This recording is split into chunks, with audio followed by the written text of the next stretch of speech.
where we review all the best sports clips from around the world. If this is your first time checking out a video, please do consider subscribing. We are building an amazing community here, and I would absolutely love to see you part of it. And please don't forget to give this video a thumbs up. It's one of the best and easiest ways to support me. It is, all you do is hit the thumbs up button, and it really, really does help with the visibility in the algorithm, and I would greatly, greatly appreciate it. Without further ado, let's get to it.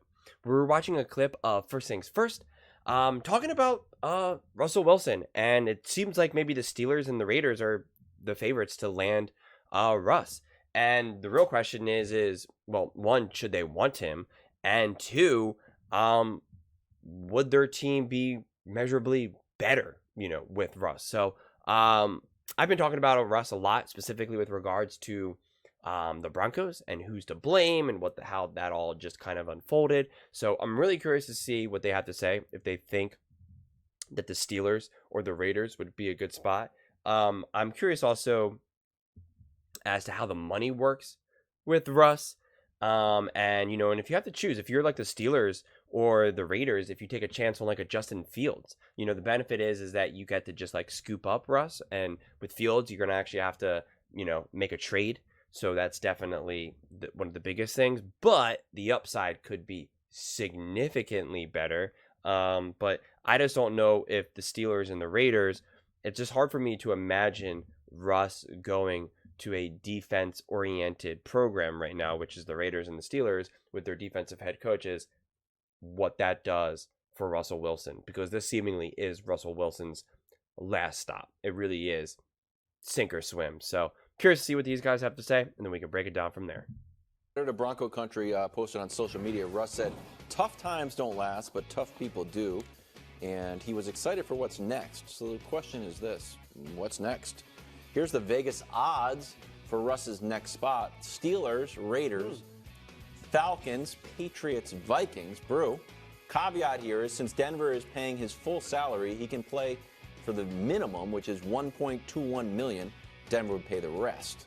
So where do you see Russ? Well, I had not seen the odds when I came up with my list, but Pittsburgh makes the most sense. And I know the reports are saying they're not interested in Russ, Justin Fields, Kirk Cousins, Baker Mayfield. I don't know what the Steelers are doing. I used to be a huge Steelers fan as a kid, like crazy Steelers fan, as much as you're a Chiefs fan. Being from Iowa? From Cincinnati. And Cincinnati? Yeah, because my dad liked them, because Joe Gilliam was a black quarterback that they had before Bradshaw. So my dad liked them, so I liked them because of my dad.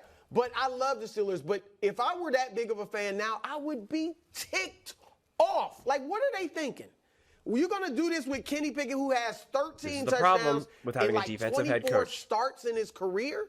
If they want to be 9-8, 10-7 at best, and get walloped in the postseason every year, and it doesn't have to be Russ. Russ would not be my number one of those four guys I listed. But I'm just saying, if they're not going after the other three, go get Russell Wilson for freaking $1 million. Maybe at worst, he's your starter, and you can Pickett. I know Pickett's like 25, almost 26. But maybe Pickett can learn a little something by sitting on the bench. I don't know. But I'm just saying, he's better than, you would admit he's better than Pickett. Well, for the record, I think Pittsburgh, they might like Mason Rudolph more than Kenny Pickett. I mean, but even, again, no. Listen, I wrote down Pittsburgh should do it. But I think these Vegas odds are wrong. I think it's going to be the Raiders. Oh, I don't. No. If they can't move up and get a quarterback they want, I don't think it'll be the Raiders. What are they going to do at quarterback? I think the Raiders have played Russell Wilson 4 times the last 2 years. They do not. Anyone that has watched him closely doesn't want him. So what's interesting about these odds is you have Minnesota and Atlanta on there. One of those is going to be eliminated because Kirk Cousins is going to be playing for one of them. You know what I mean? So Minnesota I know they're both on there. If they lose Cousins, guys, why not for $1 million? For $1 million maybe, but then anyone that brings him in, he is competing for a job. So can I dig into that? Yeah. I know I said $1 million. He can play for $1 million. But there's a theory out there, and Florio did a lot of the digging on this, that he can play for as low as $1 million, but and this is Florio's theory, that then the franchise is not financially invested in him. So it's like, $1 million, nah, you know what, we said start you, but we're going to sit you. versus if you spend $20 million paying. $20 million. I'm just saying, if you pay $20 million for a guy who's a starting quarterback is not a lot of money. But then you have to show some commitment to your promise to have him start. Where it's $1 million, it's like, oh, it's $1 million. Yeah, nobody is going to give him a commitment. Look, Russ has, and I've said this over the past. Well, I'm confused. Are they saying that Russ needs to have a commitment? Like, in terms of Russ is demanding a commitment, like, I will sign with the Steelers if I'm starting? Because Russ doesn't have any leeway here. He's not in any position of power. So, and I get Russ from his own, ego, personality. I don't even mean ego in like a negative way, but just his own, sense of self-esteem, his own brand, whatever. Yes, signing for the Steelers and then being a backup quarterback to Pickett is kind of bad business for the Russell Wilson business. So I get that, but I just don't know if he's in a position to really demand much of anything. But you have Pittsburgh, defensive culture. You have the Raiders, defensive culture at this point, especially with the defensive head coach. You have Atlanta, defense. So I don't know what you like. Russ needs to really look and see what team he believes that he can succeed with. Whether he says, hey, you know what? Las Vegas actually has some nice weapons. I like the OC there. I like what, the new coach is doing. I get to go back and fight against the Broncos. Like, let me do that. Like maybe he thinks that. Or maybe he says, you know what? Atlanta should maybe be a little bit more chill. They also have some nice pieces around there, can establish a run game. I like what their new coach is saying, yada, yada, yada. Like, he has to figure out what's best for him, and then he needs to, like, kind of just say, please, let me be on this team.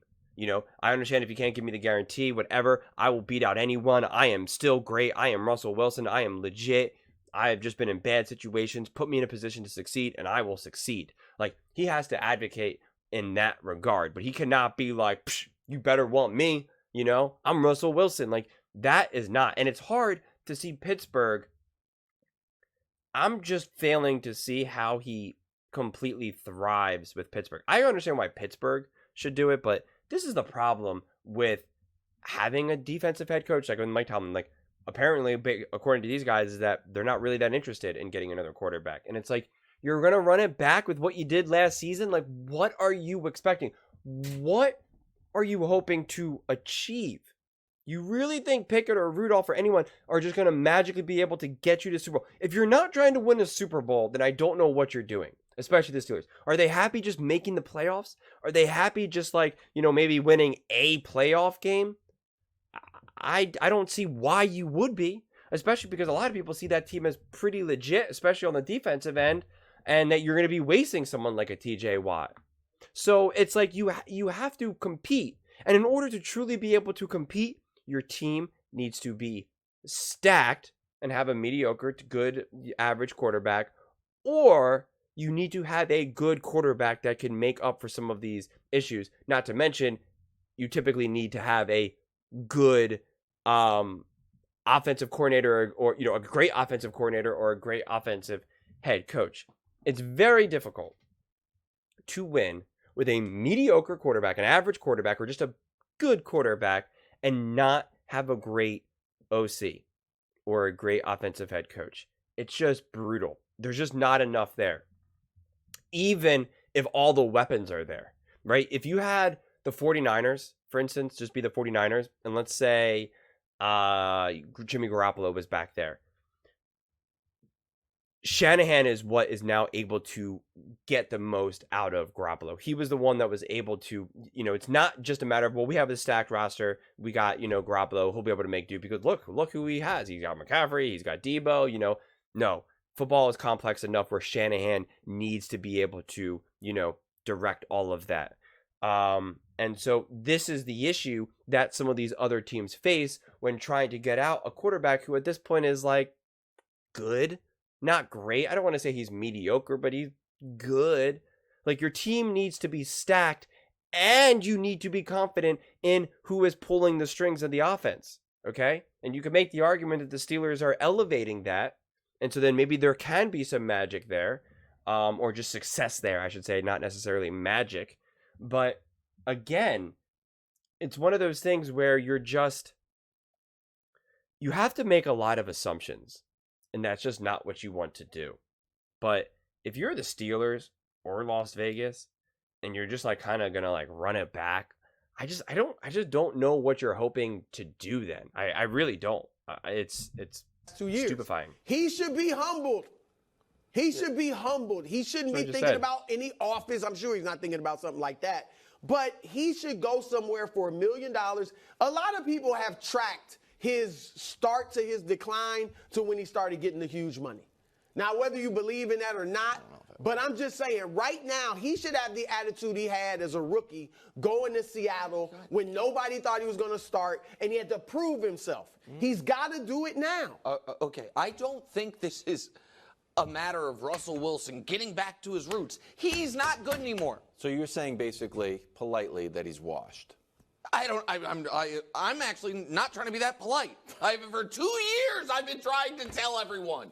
And he is, guys, Nat Hackett couldn't make it through his season. Nat Hackett, before the end of his first game as a head coach, after an offseason, training camp, preseason, and 3.8 NFL quarters, he was like, better chance to win this football game. This guy kicked the longest field goal of his life, or Russell Wilson pick up 6 yards. He's like, I've seen enough. Go with the kicker. Doesn't make it through the year. Sean Payton could have any job he wanted. Everyone's like, oh, Denver gave him a bunch of money. Guess what? Sean Payton was going to make a boatload of money anywhere.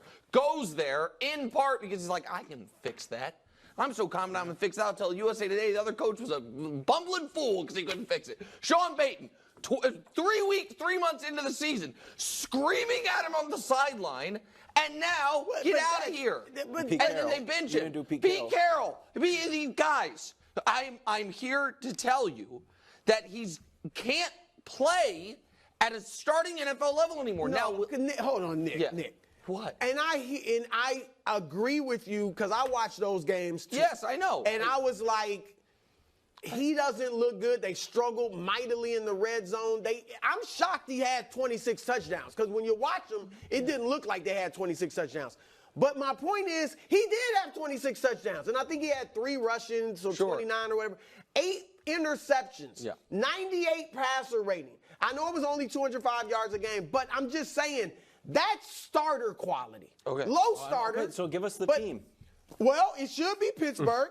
I think it'll be the Raiders if it's not Pittsburgh. You think Antonio Pierce is like, I'm here. Well, Raiders is he are going to back. go with Aiden O'Connell? No, they might draft a guy. Somebody. They're going to draft a guy. If they can move up and draft somebody, fine. I think New England will draft somebody. I think Washington will draft somebody. Minnesota, if they lose Cousins, I think that could be the place too. So for the whoever record, loses out on these other guys. I think the place that makes the most sense to bring him in and see could be New England. Because I think New England's the most likely team to take advantage of the desperate Giants. So the Giants are at 6, New England's at 3. New England says, you're a franchise that hasn't done anything right in a decade. I would love to have a future pick from you.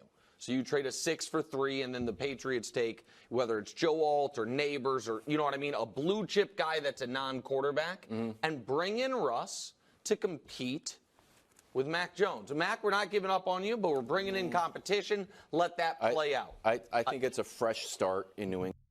Yeah, it doesn't make any sense. You're right. It's a fresh start in New England, and now you're going to bring a quarterback like Russell Wilson with all this baggage and then do this other more competition with Mac Jones, where if Russell Wilson starts to not play good, then people are going to start to be chanting for Mac Jones, which is what they did with Mac Jones and Bailey Zappi. You're just going through the same beats, but with just different players at this point. So I reject that completely. I'm not prepared to just 100% throw away Russ. And I'm not also opposed to the idea of if Vegas is going to go get a quarterback, then again, since Russ, you're getting him essentially for nothing, then I do think if you're going to draft a quarterback, and that's always such a question mark as to how they're going to play, how ready are they, and people always point to the Mahomes situation, right, of sitting behind Alex Smith and how, people argue, well, should that be more the norm now? If it worked for Patrick Mahomes, then it should work for everyone. But that was the perfect scenario with Alex Smith being mature, composed, a leader, and was with Andy Reid and understood what was being asked of him. And, so that was just a perfect combination. I don't know where Russ is with that, but it's not a terrible idea if you're Las Vegas, where you say, man, we want to get things going ASAP. And we know Russell Wilson is competent. He's not a spaz. He's not a backup quarterback where you just think he's going to throw like 8 interceptions and make some crazy plays where you're like, do you even understand football? Do you even understand how to play? He's not that. So it wouldn't hurt to get him and draft a quarterback if you really just think like, listen, Russell Wilson is not our future, but, we can kind of get in the right track here. Then you can either have kind of a quarterback competition where if you're the guy who you draft really is kind of legit and steps up and shows maturity very quickly, and you're like, all right, actually, we can start him right now. Like, let's just do it. Or you just say, listen, I'm a new coach. This is a new era in Las Vegas right now with the Raiders. We're going to take things slow. We're going to draft this quarterback. We're going to kind of play it almost like a Jordan Love type situation where we're going to just let him bake and mature and learn and, work out with actual NFL athletes and trainers and, mature into his body. And we're going to put Russell out there because we know he's going to be better than what we've had in the past. And, hey, let's win some games. He's going to have a chip on his shoulder. He's going to want to beat, definitely wants to beat the Chiefs and definitely wants to beat the Broncos, so like, let's go. It'll be fun. It'll be interesting. And, he'll have a chip on his shoulder. We don't have to pay him any money. And in the meantime, even if he's not playing great, it still gives us a second. He's still a good enough quarterback that the person who you draft you're still going to learn positives from him. Because again, Russell Wilson is a pro. So you will be able to learn from behind Russell Wilson. And it's not like this danger of like, dude, you don't want him in the locker room right now. You don't want your new quarterback to learn from Russ. Russ is toxic. Like, that's not the situation, at least not to my knowledge. So it's not a terrible move by the Raiders because at least it can give you something in the right direction. Because right now when you have a new coach with the Raiders, the last thing that you can afford is to essentially have the exact same season that you just had. Where it's like, we had a couple games that looked good. Like, hey, we beat the Chiefs. See, we're not that bad. We're good. And we're not good. So it's just, you can't have that. You're either turning the new page in Las Vegas where it's finally time to start winning or not. And it's the same thing with the Steelers. It's like, what the heck are you doing? Is Kenny Pickett the guy? Yes or no? Mason Rudolph, you've had him for years now. Is he good enough to be a starter and actually win you games? If so, then what are you doing with Kenny Pickett? Why did you even draft Kenny Pickett? Like, what are you doing? It just took you years and years and years to develop Mason Rudolph. Like, what are we doing here? Either get rid of Pickett. Obviously some of these other teams need quarterbacks. Las Vegas might need Pickett, or maybe even Atlanta needs Pickett, or Minnesota. Like, if Pickett's not that dude, then get rid of him. Do something. I don't know what to tell you, but like, what are we doing? Or if Mason Rudolph, if you still believe that Pickett's good enough, but Rudolph is actually pretty good too, then it's like, well, get rid of one of them. Make, build your team even more than like make other concrete moves. But this idea of all of these teams just deciding to like run it back, so to speak, or like, I don't know, maybe try to draft someone and expect that to make a measurable difference this season, I just don't see it. I really, really don't, because it seems like a lot of the quarterbacks specifically that you can potentially draft, I'm just not anticipating, outside of maybe Caleb Williams, which is also going to be difficult considering where he's probably going to be drafted. It's hard to imagine that these quarterbacks are going to be able to step up and be difference makers right off the bat.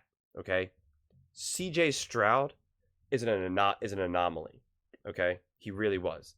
And you're more likely to have more instances of, say, like a Joe Burrow who got derailed with injury, or a Josh Allen, or a Jalen Hurts, where it's like, good, had some really great moments, some questionable moments, clearly needs to be developed a little bit, needs to be figured out a little bit. Like, I just think it's a little bit slower of a roll. And, and if that's the case, these teams, especially Atlanta, Pittsburgh, Las Vegas, like, they kind of need to get that ball running. And if they need to do that, then since they've been so kind of questionable for years, does it pay to have a Russ to just kind of at least settle things down a little bit. Because I think if Sean Payton wasn't such this extreme fighting type coach, he would have been able, Russell Wilson would have been able to lower the temperature in the room with the Broncos. But I think Sean Payton caused it to bubble up even more, even though Russell Wilson was not the guy, right? So I'm not trying to act like, Russell Wilson was great and Sean Payton made it all bad, but Russell Wilson could have a more like, all right, again, like competence. Because a lot of these quarterbacks that just don't have what it takes, you can just see it. They look overwhelmed in all the given moments. It literally looks like that they just don't really know how to play football, that they're really athletic, that they can throw, but like, it's like they don't always speak the language. That's what you saw with Zach Wilson. It was just like, you just saw it. And that's where the stats can be deceiving. Just do the eye test. You can just see it. He looked like he just was like, oh my God, I just don't know what's going on right now. Like, so much is happening. Like, sure, I can throw the ball, kind of hard and kind of far. And yeah, I can like run around and, hand the ball off. And like, I know, the lingo and the language and, cause I play football, but it's like, oh my God, it's just so overwhelming. As bad as Russell Wilson has technically been in the years, he's not overwhelmed. Just because he doesn't make always the best play, just because he's not succeeding at a high level, he's not overwhelmed. The game is not confusing to him. And there's a difference. There really is. But those are just my thoughts. I would absolutely love to hear yours. Please let me know in the comments below. I read every single comment. So if you think what I'm saying is the most ridiculous thing you've ever heard, please let me know. If you think what I'm saying is the most amazing thing, then definitely please let me know. Either way, let's get into some discussions. Let's get into some fights. But ultimately, let's just have some fun. And please do consider subscribing. We are building an amazing community here, and I would absolutely love to see you part of it. And please don't forget to give this video a thumbs up, as it really does help with the visibility and the algorithm. Thank you so much, and see you next time.